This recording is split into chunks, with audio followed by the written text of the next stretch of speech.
Malikono ani Maliko ka fo ka walima dɔn aw ka ɲɛmadala la sanga ni waati bɛɛ Sherifla TV jakanso fɛ ka daminɛ tɛnɛ ka taa te alamisa 10h 11h sɔgɔma donne jɛmukan kanubaw a tɛ fɔ minnu kɔ ka aw fo Malikono ani Maliko kan k'a ladɔnniya k'a fɔ dugubila o ka fisa ladawuli ye kuma dɔnnaw ko ten o de kun kɔnɔna na y'an sigitɔ ye an ka ladala jɛmukan kan ka sanga ni o baaraw ye o la bi ye tarata ye juillet tile 28 sanba 2026 don bi jɛmukan kɔnɔna na an kɛn bɛ ka wele bila maa dɔ ma ni mina jɛ ka masala yana an ka taa sugubulon kɔnɔ na kɔrɔfɔ segin a ma a ka foli kɛ ka ɲɛsin kanuba cɛman ni muso ma nin waati in na sanni ka taa minnu sugubulon kɔnɔ ni ka sɔrɔ ka segin na balimakɛ i ni sɔgɔma alhamdulillah ma ni sɔgɔma ko ni basi t'i la basi foyi t'an bara tan alhamdulillah ala talen kɔfɛ an b'a fɔ auzubillahi minash shaitanir rajim bismillahir rahmanir rahim allahumma salli ala sayyidina muhammad ya rafi'u darajati wa dudu kasfil gumati muhammad ibn abdullah sallallahu alaihi wasallam ne cɛ ni sɔli ala ka hinɛ ka se gawsu kalilu bartama ani silamɛ furu bɛɛ lajɛlen amin amin bi an bi bɛɛ fo ni waati in na a jara bɛɛ ye mama bɛ k'an laya ni waati in na sirifila san an b'a bɛɛ fo o tɛmɛlen kɔfɛ mama bɛ k'i ye kodɔnnaba ye jamana in kɔnɔ k'u ye kodɔnnaba ye jamana in kɔnɔ an b'a bɛɛ fo ni waati in na ka tila k'a fɔ bɛɛ ye ko an bolo fila b'an k'o bɛɛ ye an ka kuma kun ti k'an kodɔnni bɛɛ ye an ka kuma kun ye baara min b'an bolo baara ye mission de don i n'a fɔ Darana Habi de mission bila yɔrɔ min na ni Ala sɔnna an b'a ta o niveau de la ka taga n'a ye o la an n'an bɛ kodɔnni bɛɛ ye o tɛ kelen ye o tɛmɛlen kɔfɛ n bɛ n bangebagaw fo Tana Wajalo Tana Wasago n b'a bɛɛ fo ni waati in na ka tila ka n dɔgɔninw bɛɛ fo ka daminɛ Abudulayi Bila ka se a tɔ bɛɛ lajɛlen n b'a bɛɛ fo ni waati in na o tɛmɛlen kɔfɛ ka tila ka n ka kalanden bɛɛ fo Lalabiya kalandenw bɛ yɔrɔ o yɔrɔ ka bɛɛ fo ni waati in na k'o to sigiyɔrɔ la o fana tɛmɛlen kɔfɛ n terikɛ ani kanubaga n'o ye DGB Iba Hayidara ni waati in na a bɛ Côte d'Ivoire jamana kan an b'a fo ko nin y'a denkɛ sigilen tuguni ka tila ka n yɛrɛ mɔkɛ fo n'o ye Asedi Sherifu Usman Madani Hayidara k'a fo k'Ala ka nafa n'a barika ye o la n bɛ kuma segin yɛrɛ ma n'Ala ka diya ye ni n ka folikan ye fɔlɔ Berete k'i fo k'i waleɲuman dɔn ni Ala sɔnna o la folikan a diyara maaw ye nin b'a to an bɛ segin ka taa technicien fan fɛ ni o ye Banikɔkaw ka Abu Jabate ye a ka taa n'an ye Joya fiyɛ kɔnɔ ka fiɲɛni bɔ an senkɔrɔ an ka sɔrɔ ni ka ɲɔgɔn sɔrɔ to ko kura bi an bɛna kuma min kan Kamalo donna k'a fɔ o de ye karamɔgɔ ni kalanden cɛ an ye k'a fɔ bi an ka sigida kɔnɔ a degun bɛ kosɛbɛ depuis ekɔliso kɔnɔna na ka se kalan na suguya o suguya karamɔgɔ ni kalanden cɛ o kan ka kɛ cogo di kalanden kan ka mun kɛ ka ɲɛsin karamɔgɔ ma karamɔgɔ fana kan ka mun kɛ ka ɲɛsin kalanden ma ne la sɔnna ma ne ni Mohamed Lalabi n'an sera ka min fara ɲɔgɔn kan an n'o se kanuba cɛman muso ma o la an bɛ taa yan fan fɛ ka fiɲɛni bɔ an senkɔrɔ ka sɔrɔ ka segin ko kɔnɔ tugun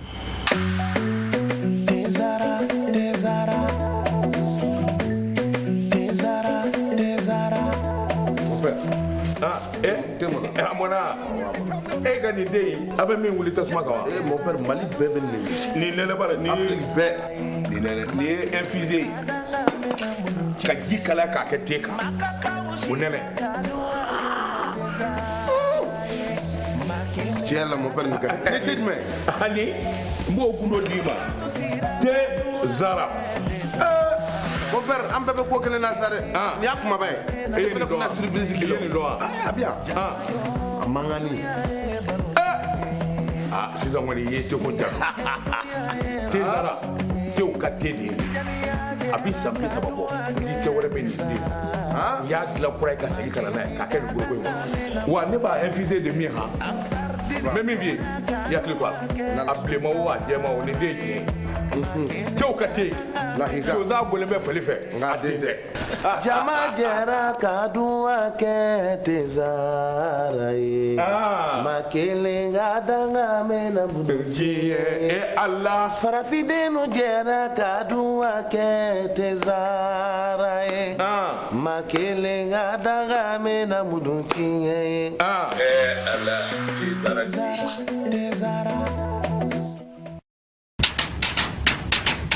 malima muso ne de b'a fɛ ka na dumange kwa kɛbi ne kununga da langoloto na min nɔfɛ o na de bi tobi ni zamzam ka najini ngura bɔlen ye a bouillon épicé na poulet malima muso e de b'a fɛ ka kɔkɛ ladiya ni salati lale kɛrɛnkɛrɛnnen ye ni ka jɛgɛ kɛnɛ da sanfɛ fɛn min b'o dunja zamzam ka najini bouillon poulet ana épicé dun aw minnu ye sogo jeninaw ye wali kelen aw b'a fɛ k'a ka plat spéciaux la dumuni kɛrɛnkɛrɛnnenw gono kelen min bɛ o la bi zamzam ka najini ngura bouillon poulet ana épicé dun mali kɔnɔ gabu kɔnɔ donso denbaya bɛɛ lajɛlen ka nisɔndiya n'i ka tobilen ye i jigi sɛmɛnjiri kɛ zamzam ka najini ngura bouillon poulet ana épicé ye kɔkɛ bɛ minɛ k'a nisɔndiya ni ka bila muɲamuɲa na n'a mago jɔra kunnafoni wɛrɛ la zamzam ka najini ngura bouillon a épicé n'a poulet kan a bɛ se ka wuli ka se bebɛ ɲarela immeuble babu yara la Zavia kɛrɛfɛ rue 429 porte M1 walikɛla ka nɛgɛjuruku bɛ banba 76 80 00 76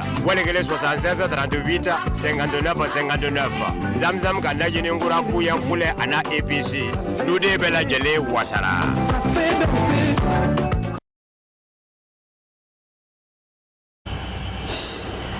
ni waati na k'aw fo ka walima dɔn kokura k'a fɔ an taara nana dantigɛliba tɛ o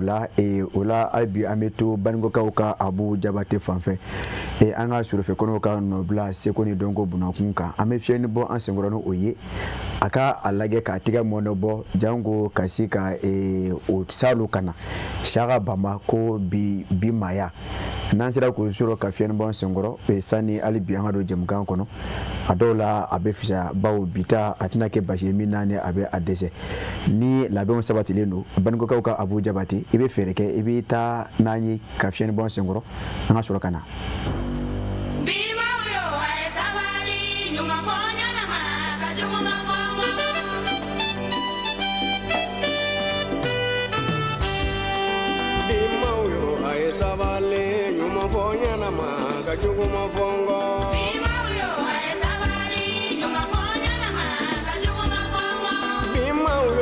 Sabale nyuma fonya nama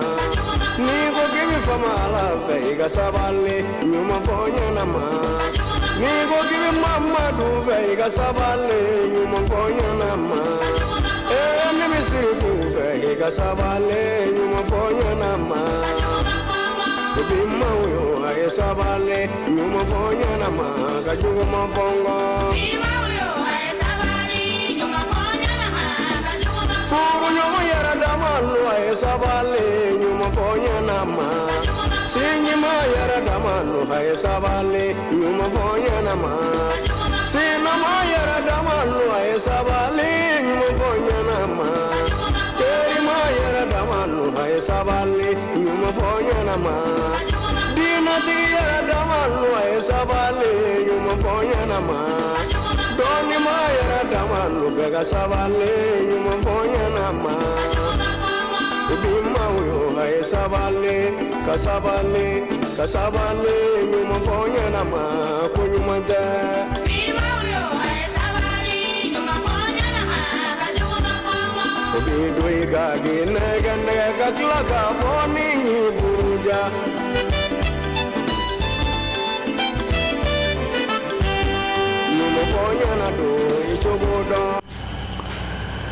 ɲumanfɔ ɲɛna jugumafɔ kɔ o de ye bi maya ne ka caman bɔ o la madame Keta Aminata Traoré i ni sɔgɔma ko ni baasi t'i la alhamdulillah baasi foyi tɛ denbaya la o kuma kɛra cogo di cogo di dugujɛ de ye minɛ wa kɛra cogo di dugujɛ ma minɛ nka an bɛ min na bi o ko ka ca dɔɔni donc il faut k'an ka to k'o nɛgɛ ni ko n'u ye mais e ma wele ne ka bɔ ka so ka n'e kɔn yan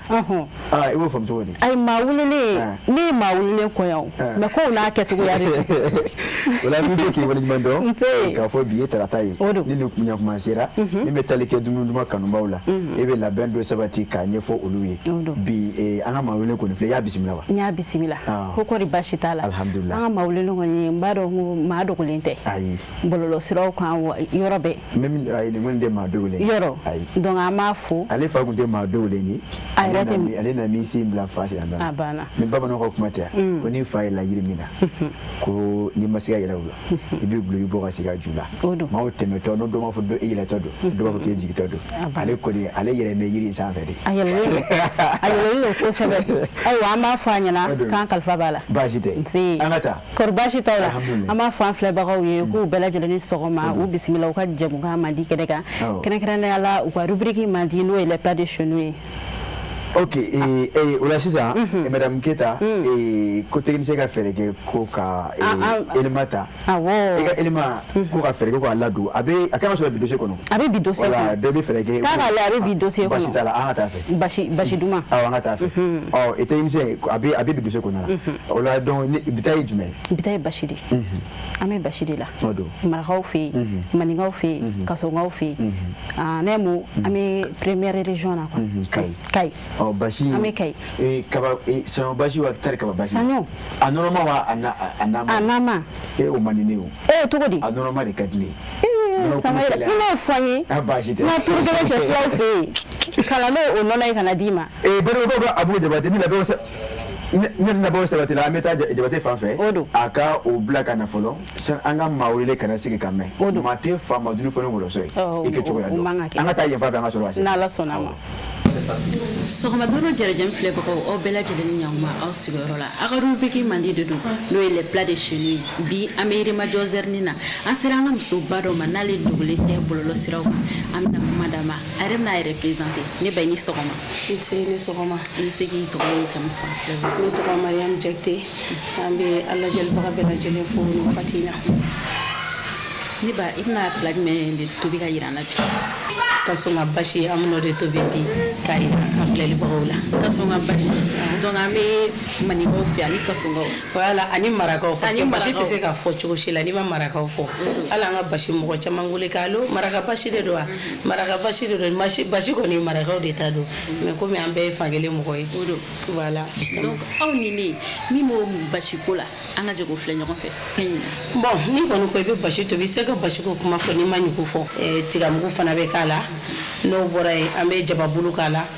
je bɛ k'a la ani kɔkɔ ni manzini foroto fana bɛ k'a la sogo fana bɛ k'a la o y'a bannen o y'anw ta kɔni an bɛ mun don an ka dugu la o ye bon n y'a ye yan mɔgɔ caman u bɛ jɛgɛjalan k'a la u bɛ sumala k'a la bon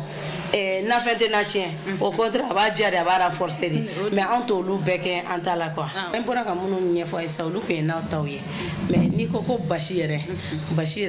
o ye ɲɔ dɔ de ye kaba bɛ k'a ye keninge bɛ k'a ye saɲɔ bɛ k'a ye bon ne yɛrɛ kɔni ne bɛ saɲɔ de k'a ye bari sabu saɲɔ de ka timi ne basi de ka di kosɛbɛ ka tɛmɛ basi tɔw kan n'i y'ale basi bien yɛrɛ k'i da i b'a ye a ka timi i b'a fɔ ko n'i ye sukaro k'a la ale bɛ ten o ye saɲɔ gɛrɛgɛrɛ bon ne kɔni bɛ baara kɛ ni saɲɔ de parce que anw ta c'est à titre commercial ne bɛ feere de kɛ mun ka di ne ka client ye ne b'o de kɛ an bɛ ji kɛ daga la i bɛ ɲugu in ko k'a jɛ bari sabu problème ye ɲugu koli de ye mais mɔgɔ caman tɛ sɔn ka ɲugu ka ko sugu la parce que ɲugu bɛ nɔgɔ kojugu n'i ma ɲugu ko i bɛ dumuni basi caman ye cɛncɛn b'a la i b'a sɔrɔ hali cɛncɛn tɛ basi yɛrɛ la mais a bɛ n'a la o ye ɲugu de i bɛ ɲugu ko k'a jɛ k'a kɛ ji in na n'a ye ɲugu kɛ ji in na n'a wulila ko kelen an bɛ tiga k'a la ka sogo k'a la tigamugu in k'a la i bɛ tigamugu k'a la k'a labɔ bari sabu mɔgɔw b'a fɔ ko ka tigamugu caya a la bamanankan don k'a caya a la n'i ye fɛn fɛn caya a la l'excès de toute chose est nuisible basi ni ɲugu kɔni a gundo tɛ foyi ye tiga ani ka to a ka tobi ka se ne ka basi bɛ tobi de fo ka se ne ye tiga k'a la n'a wulila o la n ka kɛfɛn minnu ne b'olu k'a la o kɛfɛnw tɛ dɔwɛrɛ ne bɛ mansi ni kɔgɔ dɔrɔn de kɛ n ka basi la mansi ni kɔgɔ n bɛ sogo fana k'a la ne ye sogo k'a la n b'a to a ka tobi n'a tobira ne yɛrɛ b'a dɔn a sera hakilina hakɛ la n bɛ je in tigɛ misɛnmanin k'a la parce que je fana ale jɔyɔrɔba bɛ basi la a bɛ n'a dun a b'a timiya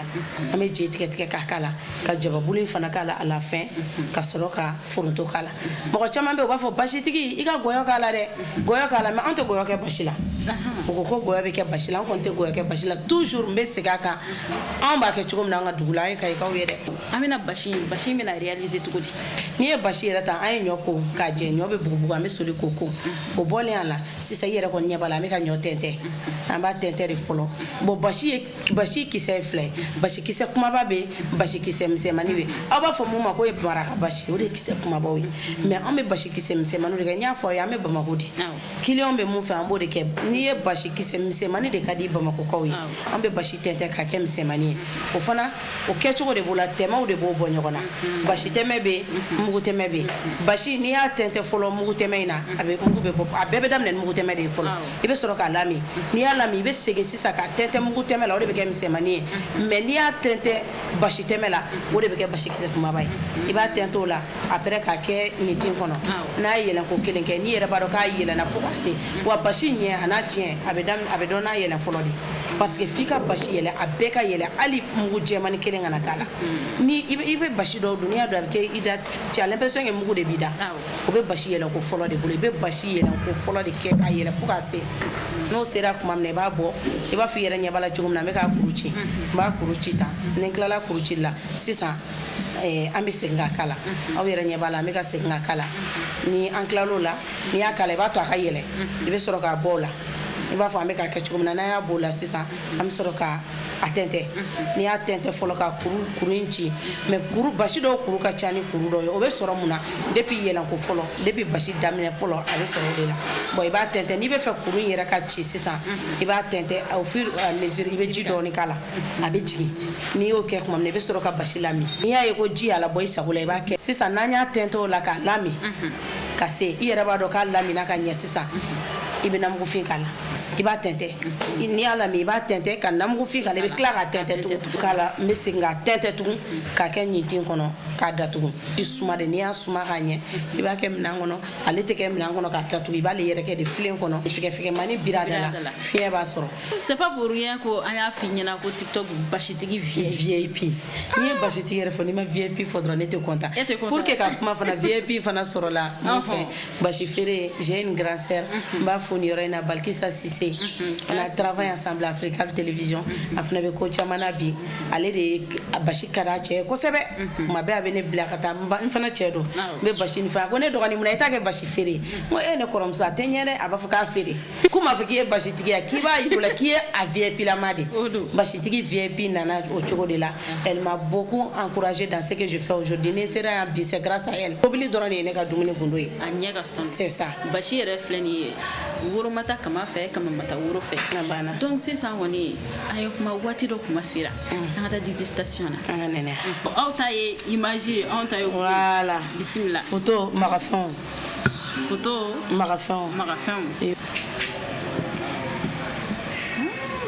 ou bien a tɛ k'a la tantɔ de kɛcogo t'a la o yɔrɔ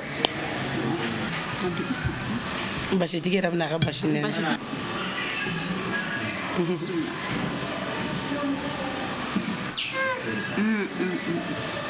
cɛncɛn b'a la est-ce que bɛlɛ b'a la e jɔn ka dɔɔni ta tugun dɔwɛrɛ ta tugun i k'a fɔ an lajɛlibagaw ye olu k'a lajɛ ne b'a ko nin ye basi yɛrɛ yɛrɛ yɛrɛ de a yɛrɛ awɔ confirmation toto nin y'a yɛrɛ yɛrɛ de nin y'a VIP lama de a VIP fa bɛ mugu da normalement an tun kan ka kɛ filen de kɔnɔ k'a dun komi an bɛ duguba kɔnɔ komi VIP yɛrɛ b'a kan nin y'a VIP lama sinon basi bɛ dun filen de kɔnɔ dɛ voilà basitigi yɛrɛ bɛ n'a nɛnɛ e ka leçon di ne bɛ n ta kɛ dumuni leçon di k'e k'a nɛnɛ bɛ k'a bɛɛ dun n tɛ k'a bɛɛ dun voilà n bɛ ka a fɛngɛ ninnu de e y'i ta kɛ e ka kuma u fɛ ne b'a fɛngɛ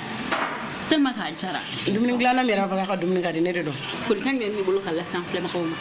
voilà an b'an filɛlibaga bɛɛ lajɛlen fo nin wagati in na ka aw yɛrɛ fo aw min y'aw sen bɔ kɔnɔ ka se anw ma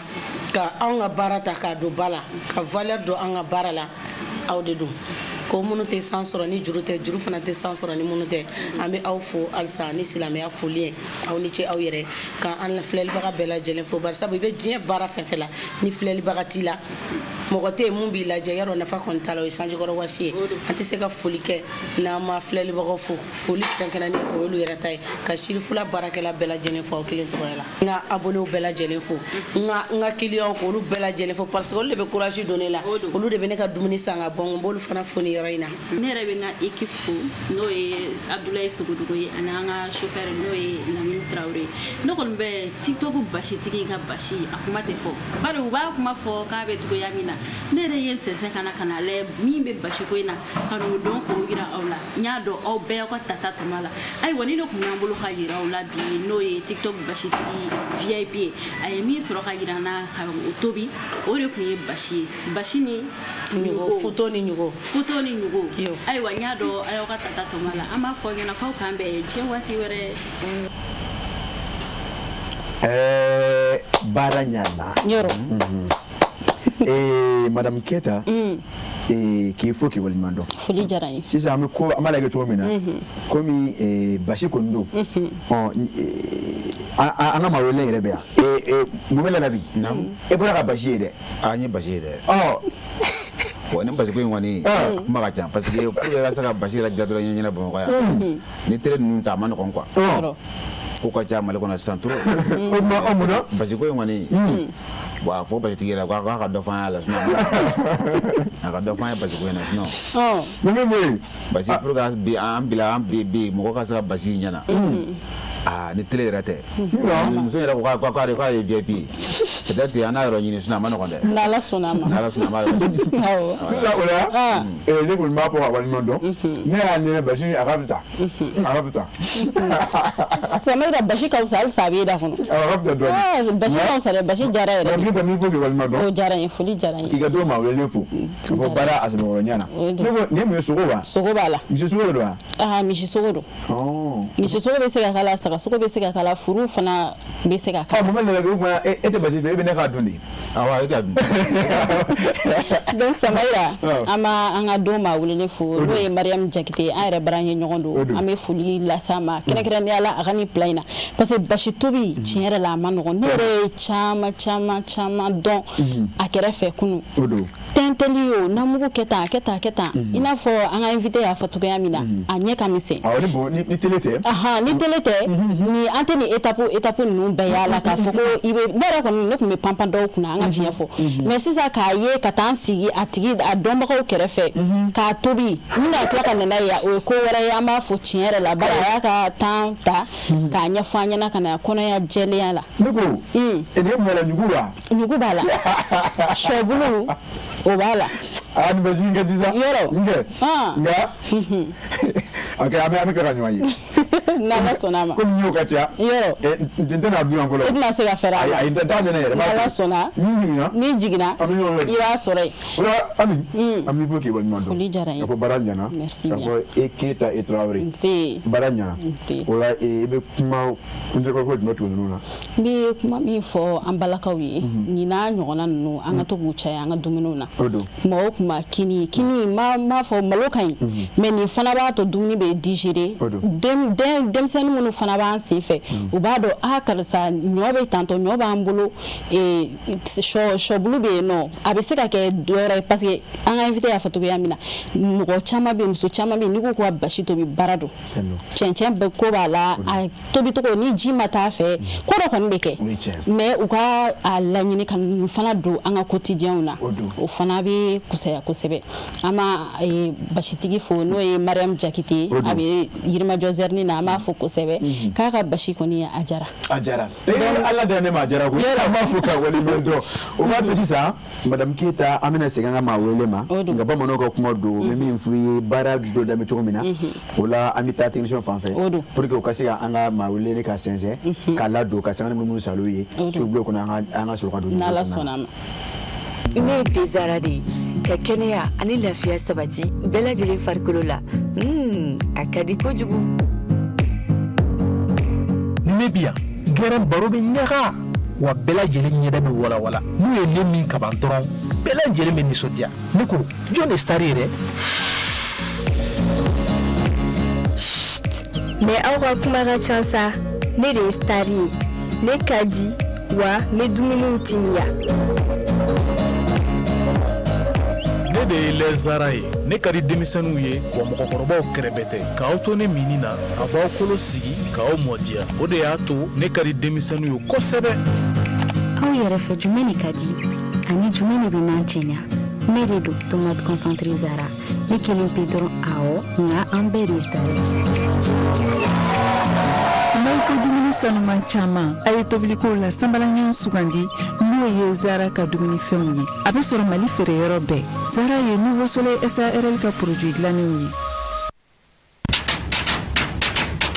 mbalimamuso ne de b'a fɛ ka na duman kɛ wa kɛ bi nɛ kunun ka langolo to na min nɔfɛ o na de bi tobi ni zamzam ka najini kura bɔlen ye a bouillon épicé na poulet mbalimamuso e de b'a fɛ ka kɔkɛ ladiya ni salati dilalen kɛrɛnkɛrɛnnen ye ni ka jɛgɛ kɛnɛ da sanfɛ fɛn min b'o dunja zamzam ka najini bouillon poulet ana épicé dun aw minnu ye sogo jeninaw ye wali kelen aw b'a fɛ k'a ka plat spéciaux la dumuni kɛrɛnkɛrɛnnenw gono kelen min bɛ o la bi zamzam ka najini kura bouillon poulet ana épicé dun Mali kɔnɔ Gabu kɔnɔ donso denbaya bɛɛ lajɛlen ka nisɔndiya n'i ka tobilen ye i jigi sɛmɛnjiri kɛ zamzam ka najini kura bouillon poulet ana épicé ye kɔkɛ bɛ minɛ k'a nisɔndiya ni ka bila muɲamuɲa na n'a mago jɔra kunnafoni wɛrɛ la zamzam ka najini kura bouillon a épicé n'a poulet kan a bɛ se ka wuli ka se bɛbɛ ɲarela immeuble babu yara la Zavia kɛrɛfɛ rue 429 porte M1 wali kelen a ka nɛgɛjuruku bɛ banba 76 80 0062 16 wali kelen 76 38 59 59 zamzam ka najini kura bouillon poulet ana épicé duden bɛɛ lajɛlen wasara. An taara an nana kokura tugu madame Keita ni b'a to n y'a fɔ cogo min na bi baaraw an n'a kɛ cogo min na dumuni dumanw tɛmɛnen kɔfɛ an n'a don ɲininkaliw kɔnɔ ka ɲɛsin an ka don maa wele ma o la a kun ye kɔrɔfɔli daminɛ kɔrɔfɔliw kɛ a kun ye foliw kɛ ka ban sisan ko ni ɲininkaliw de bɛ yen o la ɲininkali kun fɔlɔ min bɛ yen madame Keita n'an b'o ta k'o ɲɛsin a ma o de ye Mohamed Lalabi kunu kalanden ni karamɔgɔya kun bɛ cogo di. Bon alhamdulillah an bɛ yɛrɛ fo ka tila ka an balimamuso fana fo ka tila ka mun y'a basi kɛ ko Mariam t'a dɔn an b'a fo nin waati in na i ka ɲininkali diyara n kosɛbɛ n'i ko kunu kalanden ni bi kalandenw a différence ye jumɛn ye kunu ne ye kunu wagati mun ye ne bɛ kuma o de kan an ka taa fɛ o ye tiɲɛ ye. Parce que ni ko kunu a yɔrɔ ka jan kosɛbɛ o ka jan kosɛbɛ mais o ye mun lakalan ye kunu kan an bɛ kuma o de kan parce que bɛɛ n'i ka dɔnfɛn don i tɛ mun dɔn i man k'o fɔ i ye mun dɔn i b'o dɔrɔn de fɔ a ka ca Ala fɛ n man ka fili o la nin waati in na n'i ko kalandenw ne yɛrɛ ye kalandentigiba de ye ne fa Lala Habi de Gawusu ka Liberté ale tun ye kalandentigi ye ale fa o tun ye kalandentigi ye voilà bon bi ne yɛrɛ ye kalandentigi ye bon a ka ca Ala fɛ i ka question in a ɲini kosɛbɛ parce que ne bɛ se ka kuma kalanden kan kalandentigi bɛ se ka kuma kalanden kan kalanden tan bɛ se ka kuma kalanden kan dɛ ayi voilà n'i ko kunu kalanden parce que yan'an ka se bi ma ne yɛrɛ ye kunu kalanden dɔ ye parce que mɔgɔ ye gɛrɛbuya ka kalandenya na mɔgɔ ye gɛrɛbuya k'a la ka tila ka minɛnko sarala k'a la ka dumuni tobi sarala k'a la ka biriko sarala k'a la ka malotigɛ sarala k'a la o bɛ se ka kuma kan mais e dɔ k'a la parce que ne ye gɛrɛbuya kɛ Ala kibaru e gɛrɛbuya kɛ ne ye gɛrɛbuya kɛ ka palani minɛ n bolo ka dumuni minɛ kare ni kare kɔnɔ da ni da la ne ye gɛrɛbuya kɛ n bɛ kuma dɔ f'i ye bi ɲininkali nana ye na kuma fɔli man ne ye hali ka misiri wele kalandenya ne y'a kɛ jɛnɛ misiri kelen kelen ne ye misiri wele ka jɛnɛ bon ja an ka ja dugu dɔ bɛ yen ko ja muso dugu don o ja ne ye kalamɛnɛ kɛ ja mɔgɔw ye e ye bi de o voilà bon mɔgɔ t'i se ka bi sɔrɔ ni ma kunu passé quoi n taara nin y'a faamuya bon o ja kelen kelen ne ye gɛrɛbuya kɛ yen ka taa dumuniw fara ɲɔgɔn kan ka taa dumuniw fara ɲɔgɔn kan ne y'o kɛ yen et puis o ja kelen kelen ne ye malo tigɛ sarala ka ja ka malo tigɛ a tigi ye n karamɔgɔ ye quoi kalandenya kɔnɔna na ka malo tigɛ n karamɔgɔ ye kɔnɔntɔn a tanna o ye n karamɔgɔ ta ye ne ta t'a la quoi donc sisan e bɛ taa mɔgɔw ka foro la merci n'i ye kɔnɔntɔn tigɛ tanna i b'o bila kɛrɛfɛ o bɛ malo siri k'a siri k'a kɛ kɔnɔntɔn ye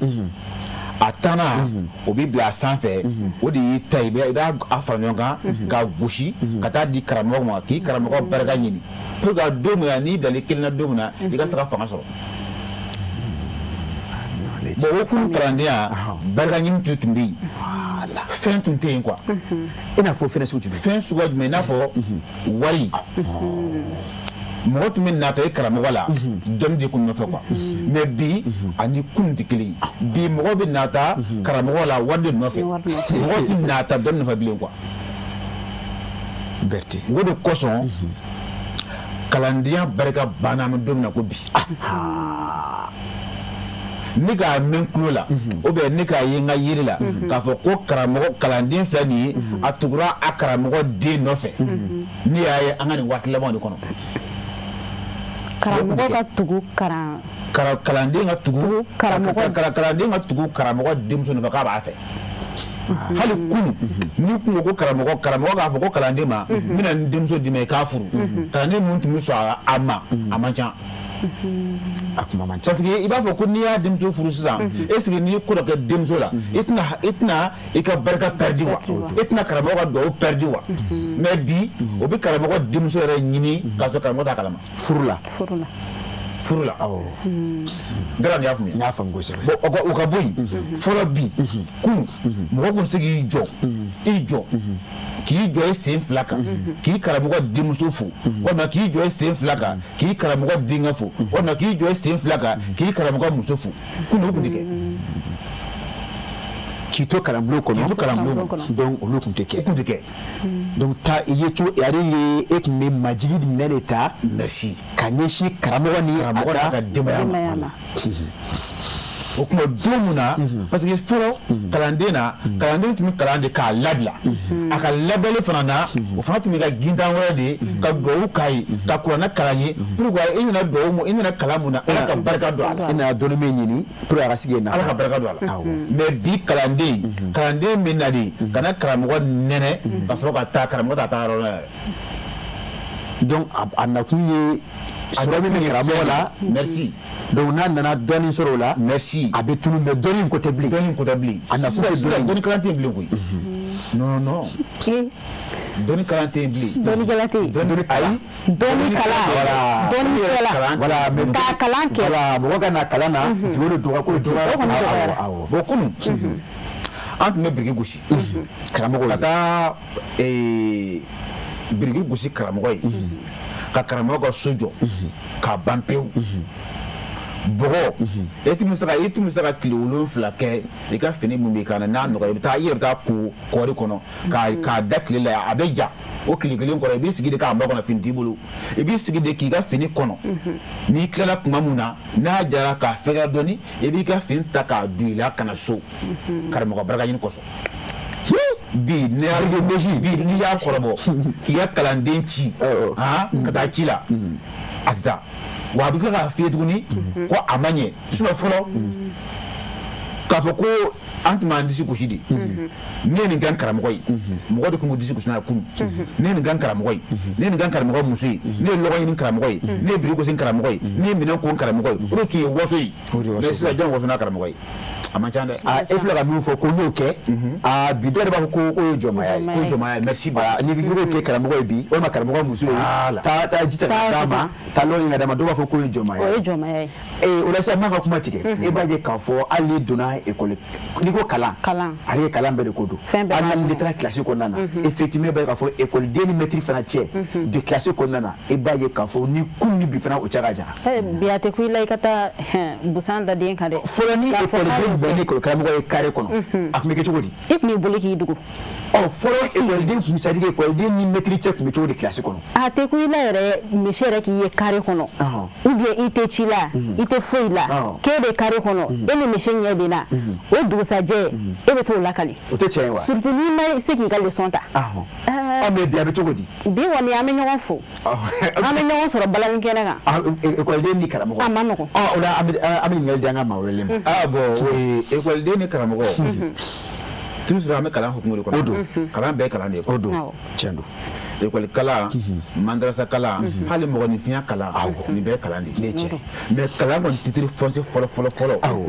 an ye mun mɛn an faw da ani an mɔkɛw da kalan yɛrɛ titre fɔlɔ o ye bonya ye fɔlɔ k'i karamɔgɔ bonya k'i karamɔgɔ n'a ka denbaya bonya o ye tiɲɛ o ye diyagoya ye quoi n'i b'a fɔ min yɛrɛ ka ɲini n'i y'o kɛ o de ye kalan hali n'a sɔrɔ la bɛɛ ye dan kalanjɛ la parce que kalanjɛ ani barika tɛ kelen ye quoi o tɛ kelen ye non dɔ kalanlen don n'i y'a ɲininka fɛn o fɛn a b'i jaabi mais barika t'a la o ye tiɲɛ ale kalan de ɲini mais kalan yɛrɛ soupassement ye mun ye n'o ye barika ale m'o ɲini quoi bon yen la bana bi ni baraka la ibe sir mo wara la o mais si ça mo la bi muna o kuma ali amuru ye karamo ye e fila ka mi fo ko ni beke yo e yere kala den tigi o mais ateli ndo fo kala ndo yo ko akili jiwa me kuma da fiye awo an ka kalambulon bɛɛ n b'a basi an yɛrɛ ka fɔlɔ quoi an yɛrɛ ka kalambulon bɛɛ de b'an ka kalambulon dayɛlɛnna don mun na ka n'a bila lalabi fatuli ma fo ka n'a bila an ka émission sigilen ma sisan bɛɛ mɔgɔ bɛɛ y'a seere ye ne ma deli ka n jɔ fɔlɔ n yɛrɛ wolofa yɛrɛ o ye mɔgɔ wolofa ye karamɔgɔ ye cɛman nkalon ale de y'i bila ka taa kalan kɛ ayi o kɔni o ye karamɔgɔ ye i ye bonya mun sɔrɔ yen i bɛ n'o bonya ɲɔgɔn de kari fana na mɔgɔ fana b'a ye tiɲɛ na karisa den bɛ k'a bonya cogo min na an fana k'a kɛ ten ne tun bɛ ne ma deli ka n jɔ k'an fa fo fɔlɔ ou bien k'an ni sɔgɔma fɔlɔ ou bien ka kuma lakala ye fɔlɔ a bɛɛ ne bɛ n gan kunbɛrɛ ka sɔrɔ ka lakala ye an k'an biri lalabi ye bɛɛ k'i an k'an biri lalabi ou bien an k'an ɲɔngiri lalabi ye kalanden bɛɛ fɔlɔ ne de la o mo de parce que donc c'est là ka exemple wala sa to ka se ka le suit voilà o deuxièmement bi kalanden ko bɛ tiɲɛna ka ban pewu a bɛɛ karila i yɛrɛ bɛ maloya ka fɔ ko i ye karamɔgɔ ye quoi mais mun na a tɛ nin yɔrɔ dɔw fɔ kɔrɔkɔrɔ o ye a fɔra koyi a fɔra wa a bɛɛ fɔra ka fɔ parce que ni mɔgɔ adamaden nata la i b'i ka jɔn de ye quoi i bɛ se yɔrɔ dɔ ma sisan o yɔrɔnin fana an b'a ye nata an b'a ye surtout kare i ko gerebuya gerebudenw kuma dɔw la su bɛ ko i b'a fɔ ko e tɛ taa so wa a b'a fɔ ko ayi ne ka karamɔgɔ ko tant que ni ma nin da hakɛya in sɔrɔ n kana se yen walima karamɔgɔw fana natara wa ou bien a ko bɛ cogo di non n b'i jaabi o yɔrɔ la i b'a dɔn kunun gerebuya ani bi gerebuya kelen tɛ kunun kalandenya ani bi kalandenya kelen tɛ différence ba de b'o ni ɲɔgɔn cɛ karamɔgɔ kulo bɛna sisan karamɔgɔbaw min bɛ yen sisan na o kulo bɛna o tɛ se ka kuma yan bi mais ne bɛ k'o ka kuma de kɛ o kɔfɛ yan awɔ i bɛ gerebu caman ye bi kari kɔnɔna na ko bɛ ka gerebuya kɛ ne m'a fɔ tiɲɛ tɛ n m'a fɔ nkalon don mais ne ma da la o caman ye kalibanciw ye a caman de bɛ yen karamɔgɔ t'u la walima mɔgɔ min y'a bila i b'a sɔrɔ la karamɔgɔ nin ye karamɔgɔ ye mais i b'a sɔrɔ kalandenw fana ɲɛmɔgɔ bɛ yen o fana kalandenw fana ɲɛmɔgɔ bɛ yen olu bɛ se ka kalandenw bila fɛn caman na karamɔgɔ t'a kalama o ye tiɲɛ karamɔgɔ yɛrɛ ye man di ni kalan t'a ye man di gerebuya t'i n'a fɔ ko ka a kɛ ka taa wari di karamɔgɔ ma gerebuya t'o ye o tɛ quoi n taara nin y'a faamuya fɔlɔ gerebuya tun ye min ye wari ɲini tɛ wari tun tɛ d'i ma quoi e tun bɛ taa de tuma dɔ la ka taa kɛ k'i yɛrɛ farikolo bɔ i cogo la walima ka taa kɛ ka dumuni ɲini k'a dun mais k'a fɔ ko i bɔ k'a taa wari dɔ ɲini ka na ne taa wari dɔ ɲini ka na n'a fɔ nin waati laban ninnu na ni ma wari sɔrɔ n tɛ segin so ubiyɛn n ma fɛn sɔrɔ n tɛ segin so o ye sisan de ye quoi. parce que a caman de bɛ yen surtout gitɔrɔnda ninnu na i ma n'o ye a ma nɔgɔn. ko gerebuya ti fɛn suguya kelen tɛ quoi. parce que n'an yɛrɛ y'o ye an bɛ karamɔgɔw de jalaki. parce que a bɛ fɔ k'i taara di karamɔgɔ de ma. i b'a sɔrɔ la o fana na karamɔgɔ caman de bɛ yen mun t'a kalama mɔgɔ caman bɛ gerebuya la bi kalandenw tɛ dɛ. mɔgɔ caman bɛ yen i b'o ye kari kɔnɔna na u bɛ ka gerebuya da bi ka wari ɲini ou bien ka fɛn wɛrɛ ɲini i b'a dɔn ye kasi la k'a sɔrɔ o ba bɛ yen o fa bɛ yen o kalanden tɛ. kalabanciya ko kalabanciya ka bɛ k'a kɛ i jɔ mɔgɔ bɛ ka fɛn sɔrɔ fɛn min na i jɔ fana ka don a la. n fana ka don a la. parce que nata fɛn de don quoi. n taara nin y'a faamuya. n y'a faamuya sinon waati ne bɛ ka waati min fɔ o ne yɛrɛ kɛ ta waati. ayi ko min fɔ o tun ye misaliya ta ye o ye misaliya ye min kɛ yɔrɔ o y'a dan ye. bon ne ka n'an ka bɛna ekɔliso la bi. ne y'a ye ekɔliso kɔnɔ bi mɛtiri bɛ kuma kalanden fɛ a b'a fɔ ko mɛtiri ka kuma ka ca kojugu walayi o de o kuma n'i jɔ ka mɛtiri ka kuma ka ca trop bon ne ka pase dun a man ka bali la a man ka bali la o ka dɔ ni ɲininka ko examen ko ne bɛ se ka kuma examen dalilo kan n k'o tɛ ne bolo examen dalilo tɛ ne bolo dɛ examen dalilo ye hakili de ye quoi ani karamɔgɔ barika ɲini i b'a dɔn munna i ka ni barika tɛ o e k'a lajɛ ni barika tɛ mɛtiri ka kalanden kalan ka kalanden kalan k'a former kalanden ka tɛmɛ mɛtiri la ka tila ka président mun b'a kɛ barika bo ni barika ta kalan taw ay o te kala go parce que mo ko mi ay sa te mo ko ani ma jigi do go ni do go ni mettre ni kala mo mais la tuguni ka kala mettre franga président tuguni encore ni barika te ke mani de no ke mani o barika ya hal ni e ko leno be hal ni fanga basoro hal ni sisoro basoro hal ni ga mettre ko dro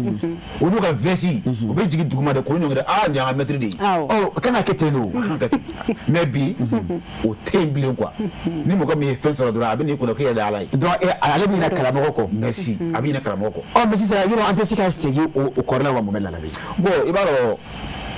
o ko di ambo forte sinon an saka sagi tintugunu quoi jodi c'est confirmé parce que ni armade na tara dro na tara ni fen jama di na tara di armade nga anga boli sero ga nga tabiya koro sero ga na tara ya be chambulu ay me kalambian fana na ela ku doni ani majigi ikani majigi de parce que ere ni na ni majigi ta do eta epini ta do epini aso ni berga so ni ma karamo be labla merci beaucoup abna ke bare sonjilai ibaro follow karamo tumi kaladen kalandi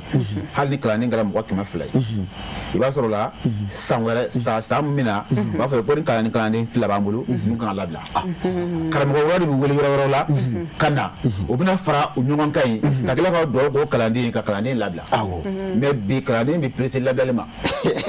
are ka wande fe parce que ale ku mi ale ko so karamo ga wari mu so ale yawola abi do mu kono are presse ndo are ka kodi quoi ne ka kuma ale e mo bala e ka koyi mu ye kare mo koyi o nyini ko don fala ba ne ka yoro kuma do bari ka de me pressé parce que ale ba ye kare mo ka mi soro ale fraka tira ka ta si ka guru ka o ma ala so dayele ata ka classe dayele ale fana ka ke kala menti e bi kala njama bi o tiga envasé o tiga bouger o tiga ka fin o tiga so yera kolo do ta koyi baraka tuladi parce que kala o ye kala ko mu konna o kana ma sira mi fe guna ma sira mi fo ma ka sira temo fabli o maki ni ma temo sira fe ni na karamo ga sira ga kibi karamo ga lagoshi na sedrega e wuli mani de ay ete wuli bleu o wuli mani de ay e mo mi ganga e de maka wuli ke de maka wuli o ni parce que na uma no presida karamo ma ni presida karamo ma ka sura karamo de kan e kalanki labia enfin fe ambe labia di ni kala karamo wurin fe de bulu qur'ana ni kitabu shigini kala ndara na kunya ni ka kalan farfa de ba an bangana an mata an kulo ma de ka ta kalan rola ibi wuli di hali nya inya ko bali ibe kalan ke iba damne ka kala bola ka ta girebe yake ka ta kalan ro chamana ka girebe yake ka kala bola ka ta arabu fe shenfla ne kare ga shenfla Egypt kala bola ne ga diplôme foro no so kerdi Egypt ne ga diplôme foro no so indi kakile ma boy juju ka kana mutana kora mutana wo kana kalanga na kala labanga dana mutandi nso la kana mfa fe sisa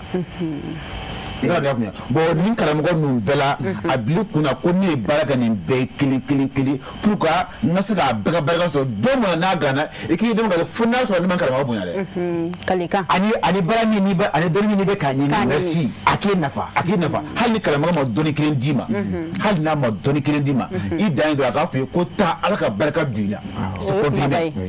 mais bi yani ikaso o do o kalima e bi presse to do o so mo mo so di da ay ya on me mo di bi mo chamate ni do ndere dabal ba ni shenfure kanime woni kilente mo chamade be bi munun be ado ja mo di ayi temena sira chama fe ka solo ka se bima odo ola chena ne ko ne kuma fa do parce que ngere la fala mais ala ya ke ne fa masika kolongo sibe mais fa afa jenyo do be afa tiri do be ana abarake nyo do oui alu bogara itala shirifuke ale koni ne fa nyo do ma mais ala nana kala tige mais ale ko njora fa jora la on parce que ale be ka fa ni fa o ka jiga sirata on ale de moto kura jagata odo ali bora idara akera ngira na mafu ka ayidara haidara kan chekani baraji jeno hal sagala ka kota wirana fi una mumel nabi ni ata lage bi i y'a fɔ cogo min na mɔgɔ caman bɛ kalan kɛ ka lafu i n'a fɔ i yɛrɛ da ye a kɔrɔ yɔrɔ dɔ la u bɛ kalan kɛ ka ban u b'a fɔ a ye kalan a y'a kɛ nin bolo a y'a kɛ nin bolo u bɛ ekɔli karamɔgɔ la u bɛ madarasa la mori karamɔgɔ la u n'a ɲɔgɔnna caman nka o finisi y'a fɔ cogo min na mɔgɔ tɛ c'est-à-dire taa fan sɔrɔ a tigi la donc o bɛɛ ye c'est-à-dire que nata minɛ bonyanen kalan hukumu kɔnɔ o de b'a to e bɛ kɔn ma ka taa yɛrɛ ka sɔrɔ sira ma d'e ma. Merci beaucoup. Voilà i b'o mɔgɔ caman de ye o ye kalan qualité bɛɛ kɛ mais toujours o ma réussi ala dun ko k'ale tɛ mɔgɔ tɔɔrɔ mɔgɔ de b'a yɛrɛ tɔɔrɔ. Sinon n'i ko kalanden ni karamɔgɔ ni ɲɔgɔn cɛ la toujours an bɛ yen de hali arabu fɛ yen hali arabu kalan yɛrɛ la a kitabu yɛrɛ bɔlen don a kitabu bɛ yen kalanden ni karamɔgɔ ka dan ni ɲɔgɔn cɛ dan mun b'aw ni ɲɔgɔn cɛ o dan o kitabu yɛrɛ bɛ yen. ne tun b'a fɛ ɲini o yɔrɔ nin na o dan jumɛn bɛ kalanden ni karamɔgɔ ni ɲɔgɔn cɛ. kalanden ni karamɔgɔ ni ɲɔgɔn cɛ dan b'o ni ɲɔgɔn cɛ danba de b'o ni ɲɔgɔn cɛ et puis o dan yɛrɛ kitabu yɛrɛ bɛ yen a tɔgɔ de ko taalimu tɔriki taalimu a taalimu a ka kitabu bɛ yen karamɔgɔ a tɔgɔ de ko taalimu kalanden ni ɲɔgɔn cɛ dɔnni siratigɛ kan a kitabu yɛrɛ bɛ yen madrasa karamɔgɔ kulo bɛ sisan karamɔgɔbaw fana kulo bɛ na o b'a tigi ma n bɛ fɛ ka kitabu mun tɔgɔ b'a dɔn a kitabu bɛ yen parce que dan bi kalanden ni karamɔgɔ ɲɔgɔn cɛ i n'a fɔ misaliya la n bɛ dan surumani dɔ d'i ma sisan a fɔlɔ ye jumɛn ye normalement i karamɔgɔ ye o ye fɛ a k'a sɔrɔ i korilen don i yɛrɛ i farikolo la bonya taamasiyɛn ka y'i la i farikolo la ani majigi taamasiyɛn ka y'i la i farikolo la a man kan k'i ɲɛ jɔ i karamɔgɔ ɲɛna face à face la wa bi aw ma an taw filɛ an b'an kun dama kɛ n'an taw ye bi o ma kɛ normalement o man ka kɛ an ka karamɔgɔw b'a la hali mɔgɔ yɛrɛ wolofa i man k'i ɲɛ jɔ a la face à face la tan n'a bɛ kuma i fɛ a k'a sɔrɔ i kun bilen don sulen hakili de bɛ ka lamɛnni kɛ mais i man k'i ɲɛ jɔ a ɲɛna face à face non i man ka kɛ o man ka kɛ kuma ti i bɛ n'i jɔ i fa sanfɛ tan ka sɔrɔ k'a lamɛn o man ka kɛ. mais est ce que o tɛ daminɛ depuis du kɔnɔ parce que lamɔ fana bɛ yen e ma dege lamɔ la du kɔnɔ n'e taara yɔrɔ wɛrɛ la e tɛ se ka girin k'o ta ten hali n'a tigilamɔgɔ ko k'a b'i koro e tɛna sɔn koroni o ma. lamɔ bɛ yen mais bi baasi tɛ lamɔ kan bi baasi bɛ kalanden ni karamɔgɔ cɛ o fana ye lamɔ dɔ de ye quoi. awɔ don. a bɛ se ka kɛ effectivement n'i nana karamɔgɔ kɔnɔ donc karamɔgɔ fana ka principe bɛ yen. merci karamɔgɔ ka principe ani du kɔnɔ principe. n'i taara kilasi kɔnɔ fɛn suguya kelen tɛ. n'i taara kilasi kɔnɔ misaliya la mɛtiri min tɛ kɛ question e b'o dɔn. merci e b'o dɔn directement. nin man ka kilasi kɔnɔ. e bɛ fɛn dɔ to so mais a tɛ ko e ko kilasi kɔnɔ. voilà o ni du kɔnɔ marali ani kilasi kɔnɔna marali kalanyɔrɔ marali o tɛ kelen tɛ. kilasi kɔnɔna marali bɛ débat jumɛn na o ye dɔnni yɛrɛ bonyali de ye quoi. dɔnni bonyani ani dɔnni yɛrɛ nafa sɔrɔli o bɛ dépend karamɔgɔ bonyani ani karamɔgɔ bɛrɛbɛrɛ de la quoi. parce que an ka taa an ka bulon kɔnɔ kalan sira kan ni karamɔgɔ y'i kalan sisan n'a ye ko tiɲɛ yɛrɛ la e tɛ k'ale bonya a bil'i kunna ko karamɔgɔ t'a kɔnɔna jɛ i ye. o ye tan ye. non a t'a kɔnɔna jɛ i ye. la o tɛ se ka kɛ hali ni mana diɲɛ ko o ko kɛ n'a y'i ja na miliyari d'a ma a t'a kɔnɔna jɛ i ye parce que fɔlɔ wari t'i wuru sɔrɔ quoi bonya de bi kunun dɔnnibagaw sɔrɔ. pour que i ka se k'o minɛ tɛrɛ filɛ k'o bisi k'o k'i sagola ye o k'o kɔnɔ jɛ i ye i nakun ye mun ye k'a d'i ma sans condition wari t'a kɛ bonya de b'a kɛ. bonya de b'a kɛ. n'i ye mɔgɔ bonya i bɛ s'a tigi la. bamananw b'o fɔ. o fɔ ti n'a ye diya bolo. ne ko k'i t'i karamɔgɔ bonya pour que i ka sigi karamɔgɔ kan i ka karamɔgɔ ka nafa ye mun ye karamɔgɔ yɛrɛ sigila fɛn dɔ de kan o caman gali bon ale y'a ye tiɲɛ na kunun ne tun ka kalan mun kɛ n karamɔgɔbaw bolo ne ka n kalanden a bɛ ka ne ka sira tagama a b'a dɔn. sisan n bɛ ka kuma tigɛ o yɔrɔ la hali ekɔli karamɔgɔya an dɔɔnin k'a la o kilasi kɔnɔ ekɔliden min bɛ mɛtiri bonya mɛtiri bɛ na a bɛ boli ka taa a ka sagi minɛ mɛtiri bɛ na a bɛ boli ka taa kunbɛn k'a tɛgɛ kuru k'a fɔ i b'a ye k'a fɔ hali o ekɔliden minɛ cogo ani tɔw mɛtiriw tɛ kelen ye. a tɛ kɛ kelen ye o parce que o b'a dɔn i b'a kalama o ekɔliden sera ye doublé ya ayi ala yɛrɛ sɔn o ma fiyewu. ka sanga n'a bɛ ka bonya min da karamɔgɔ ala de sɔn o ma ala de sɔn k'o kɛ yɛrɛ quoi la ala ko k'a tɛ ɲuman fɛ juguman na a tɛ juguman fana fɛ ɲuman na e bɛ ka ɲuman mun kɛ a bila i kunna k'a tɛ ka juguman ye ko ala ta yɛlɛma fiyewu la o tɛ se ka kɛ bon karamɔgɔ bonya a nafa belebeleba ye don min i t'a nafa dɔn tuma min na i bɛ k'i karamɔgɔ bonya i t'a nafa dɔn o don quoi o kɔfɛ de i bɛna a nafa dɔn ko tiɲɛ yɛrɛ yɛrɛ la n ko tuma dɔ la ne bɛ n sigi de a mana gɛlɛ cogo o cogo a mana ɲagamu cogo o cogo ne hakili mana sa cogo o cogo ne bɛ n dɛmɛ ka se n karamɔgɔ la fo n'a sɔrɔla ne ma minɛn ko n karamɔgɔ ye fo n'a sɔrɔla ne ma dumuni tobi k'a di n karamɔgɔ ma yɛrɛ dan ye a dan ye tuma dɔw an bɛ taa lɔgɔ ɲini kungo de kɔnɔ a t'an bila la dɛ n b'o fana f'i ye ka d'a kan dɛ a t'an bila la dɛ ne ye kalan ka Berta alifa siri ka du kɔnɔ ne ye kalan kɛ a denw bɛ n dɔn wa hali a mɔden dɔw bɛ yen o bɛ n dɔn ne ka kuranajigi ne ye kuran kalan k'a ban ne ka kuranajigi taara kɛ Berta de an taara saga faga yen de ok o kulo bɛna sisan sa o b'a dɔn min fara kuma min fɔ ok basi t'a la n karamɔgɔ bɛ yen mais i b'a dɔn n'i ye i karamɔgɔ bonya karamɔgɔ yɛrɛ de b'i wele i ni mun kan kan a b'a d'i ma k'a sɔrɔ i m'a ɲini a fɛ o de kalanden an bɛ nin labila wa i bɛ kɛ nin de i bɛ k'o fana de o ye tiɲɛ mais dɔ bɛ yen o tɛ labila dɛ parce que a waati u bɛ ka kalan kɛ fierté b'a la est-ce que y'a faamuya jamalenya b'a la se b'a somɔgɔw ye se b'a parents ye o fierté b'a la n'a ye fɛn o fɛn kɛ a bɛɛ ka ɲi mais don min na n'an bila an kelen na an bɛɛ ka fɛn f'i ye donc o degun de bɛ bi o degun de bɛ bi kan voilà o dɔrɔn de bɛ bi kalandenw kan parce que kalandenw t'a dɔn u bɛna karamɔgɔ yɛrɛ bonya cogo di kalandenw t'a dɔn u bɛna dɔnni ɲini cogo di dɔnni yɛrɛ soupassement fɔlɔ o de ye bonya ni barika ye n'o ye fɛn o fɛn jɛ i sen b'o fɛn na. mais ladilikan jumɛn b'i bolo ka di o kalanden ninnu ma. bon ladilikan mun bɛ ne bolo dɔrɔn kalanden k'a nakun dɔn kalanbulon kɔnɔ quoi kalanden k'a dɔn ko nakun ye dɔnni kalanni de ye sisan nakun ye kalan de ye. awɔ n'an ko kalanbulon o ye hali kilasi kɔnɔ an bɛ ka kuma en général kuma ta quoi bulon o ye kunu de ye quoi kunu bulon tun bɛ yen mɔgɔ tun bɛna kalan bulon de kɔnɔ bulon kɔnɔ kalan de tun bɛ yen mais waati laban na kalan bɛɛ jɛnsɛnna hali gɛrɛn na kalan ka gɛrɛn na o don parce que dɔ bulon ye an ka kamisa hali yan bulon ye bulon de ye quoi bulon ye bamanankan de don a ka girin kosɛbɛ o la fɛn caman b'a kɔnɔ quoi kalan bɛ kɛ yɔrɔ min na o de ye bulon ye o don i n'a fɔ n bɛ ladilikan min fɔ mɔgɔw ladili kalanden k'a na yɔrɔ dɔn n'i nana kilasi kɔnɔ i kan k'a dɔn ko nakun b'i la quoi i ka ɲinifɛn mun ye depuis i ka dɔgɔ i b'a dɔn n'i fɛ ka kɛ nin de ye quoi e fɛ ka ko ye sira jumɛn fɛ i b'o sara i ta ne tɛ e lɛɛ quoi k'e bɛ karamɔgɔ dɔgɔ ne ka tile quoi ne t'o lɛɛ quoi ou bien k'e bɛ ka karamɔgɔ dɔgɔ ne ka tile quoi ne t'o lɛɛ quoi ne nakun ye dɔrɔn ne fɛ ka kumuni ko de ye n'o bɛ bɛn karamɔgɔ sen koli ma ne bɛ se karamɔgɔ sen ko k'a ji de min ne bɛ k'o de minɛ mais ni karamɔgɔ bɛna kalanden bɛna kilasi kɔnɔ i t'i nakun dɔn nakun t'i la o wa i bɛ ka mun fana kɛ i t'o fana dɔn parce que hakilina kelen t'e bolo o la Mohamed Berté Mohamed Larabi waati ko don waati nani jɔ o bɛ k'an kɔri k'an sɛbɛn kɔrɔkɔri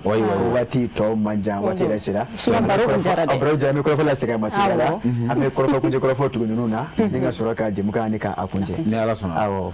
kɔrɔfɔ kuma kuncɛ kuma ye jumɛn ye bi dɔrɔn n b'a wɛrɛ fo ka waleɲuman dɔn ka tila ka sirifila filɛbaga bɛɛ fo nin waati in na k'a waleɲuman dɔn k'aw ni ce aw yɛrɛ ye aw ni ce aw yɛrɛ ye parce que nin waati in na aw ye sifin qualité minnu ye a bɛ ka dɛmɛ mun si bɛɛ ma nin waati in na a ka di bɛɛ ye a ka di bɛɛ ye a ka émission ka di bɛɛ ye et puis n tɛ se kuma na quoi parce que mun na o dɔnni ka di mais kuma ko kuma ye min ye dɔrɔn n b'aw de fo dɔrɔn a banna a banna Ala sɔnna madame Keita an bɛ kɔrɔfɔ lasegin yɛrɛ ma foli bɛ di ale yɛrɛ de ma bali barisa an ye caman ba de sɔrɔ a la karamɔgɔ ni kalanden cɛ danfaraw ye mun ye i man ka tɛmɛ mun kan donc foli belebele bɛ segin ale yɛrɛ de ma ani ce a ka wulikajɔ n'a ka cɛsiri la kɛrɛnkɛrɛnnenya la kalanbagaw ye walasa togoya min na o bɛ se ka fɛn caman faamuya bari an fana b'a suivre donc foli b'a ye o la an bi Madame Keita min fɔ k'i waleɲuman dɔn ka sanga ni ka wuli ka jɔ ye bi dumuni o de tun ye basi an y'o sɔrɔ k'o dɔn an ye dɔɔni dɔn a la n'an kɛra an b'a tɔ faamu o la ni ka segin ka foli lase bi an ka maa wele ma n'o tun ye Mohamed Wulala bi ni maa min t'a dɔn i b'a fɔ ko fɛnjugu terima nka tɔgɔ in de bɛ ne siran dɔɔni terima fɛnjugu y'a dama fɛnjugu ye o terima fana y'a dama wɛrɛ ye o la k'a fɔ ka waleɲuman dɔn ni na ka lamɛnbaa cɛman ani fɛnjuguba cɛman ni musoman k'o fɔ Mali kɔnɔ Mali kɔ kan ani wɛrɛman fana an ka sababu ɲuman karamɔgɔ a siri Chirifo Mana Haidara b'a fɔ ka waleɲuman dɔn fakɔrɔba jamana kɔnɔna na ka a kalifa setigi Ala la tako ɲuman ani nako ɲuman kana an yɛrɛ ɲuman sɔrɔ Ala k'o kɛ an n'a ye a n'a taamaɲɔgɔnw bɛɛ lajɛlen ka Mali kɔnɔ Mali kɔ kan nin waati na minnu kun bɛ n'o kuma lajɛ k'a bɛɛ lajɛlen fo Sherifa TV sanfɛ ka daminɛ ɲɛmaayaso fɔ duguma k'a bɛɛ lajɛlen fo k'a fɔ bi an sera ka min fara ɲɔgɔn kan o de ye nin ye anw ni Mohamed Wulala bi u ka baro kɔnɔna na kalanden ni karamɔgɔ cɛ kunun a tun bɛ kɛ cogo di ani bi a bɛ kɛ cogo di an masala o kan kosɛbɛ o la bi maa minnu tun bɛ k'an dɛmɛ dibila baarakɛbaaw o de ye le maestro de la technique Mohamed Keita masakɛ ka fara a kan min bɛ tali kɛ jabateba officiel Banikokaw ka jabate ale tun bɛ fan dɔ in fɛ ka se ka jaw cɛ o de ye Saka Kulubali ye Kulubali Masani Moriba ale ye bamanan maatigi don k'a fɔ k'a waleɲuman dɔn k'a fɔ bi ta an n'o bila yan ni Ala ma baasi kɛ an bɛ ɲɔgɔn sɔrɔ diɲɛ waati wɛrɛ a ka diɲɛ waati wɛrɛ yira an na. Malimamuso ne de b'a fɛ ka na duman kɛ wa kɛ bi nɛ kunun ka dalankolon to na min nɔfɛ o na de bi tobi ni zamzam ka najininkura bɔlen ye a bouillon épicé n'a poulet Malimamuso e de b'a fɛ ka kɔkɛ ladiya ni salati dilanlen kɛrɛnkɛrɛnnen ye ni ka jɛgɛ kɛnɛ da sanfɛ fɛn min b'o dunja zamzam ka najinin bouillon poulet a n'a épicé dun aw minnu ye sogo jeninaw ye wali kelen aw b'a fɛ k'a ka plat spéciaux dilan dumuni kɛrɛnkɛrɛnnenw golo kelen min bɛ o la bi zamzam ka najininkura bouillon poulet a n'a épicé dun Mali kɔnɔ Gabu kɔnɔ donso denbaya bɛɛ lajɛlen ka nisɔndiya n'i ka tobilen ye i jigi sɛmɛnjiri kɛ zamzam ka najininkura bouillon poulet a n'a épicé ye kɔkɛ bɛ minɛ k'a nisɔndiya ni ka bila muɲamuɲa na n'a mago jɔra kunnafoni wɛrɛ la zamzam ka najininkura bouillon a épicé n'a poulet kan a bɛ se ka wuli ka se bɛbɛ Ɲarela immeuble Babu Yara la Zavia kɛrɛfɛ rue 429 porte M1 walikɛla a ka nɛgɛjuruku bɛ banba 76 80 0062 16 walikɛla 76 38 59 59 zamzam ka najininkura bouillon poulet a n'a épicé duden bɛɛ lajɛlen wasara.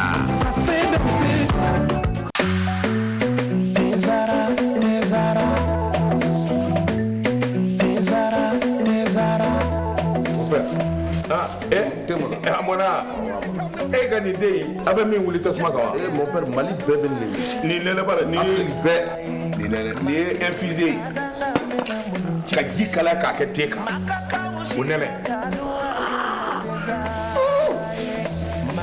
tiɲɛ la mon père nin ka ɲi te jumɛn ani n b'o kun dɔ d'i ma te zara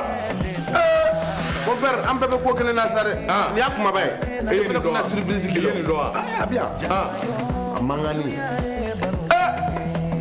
sisan kɔni i ye teko ja te zara tew ka te de ye a bi san bi saba bɔ ni cɛ wɛrɛ bɛ nin den u y'a dilan kura ye ka segin ka na n'a ye k'a kɛ nin goroko in kɔnɔ wa ne b'a infusé de min han n bɛ min f'i ye i hakili to a la a bilenman o a jɛman o nin den ye tiɲɛ ye tew ka te sonsan bɔlen bɛ fali fɛ nka den tɛ jama jɛra ka duwa kɛ te Zara ye ma kelen ka danga mɛna diɲɛ Ala farafindenu jɛra ka duwa kɛ te Zara ye ma kelen ka danga mɛna mudun tiɲɛ ye Ala te Zara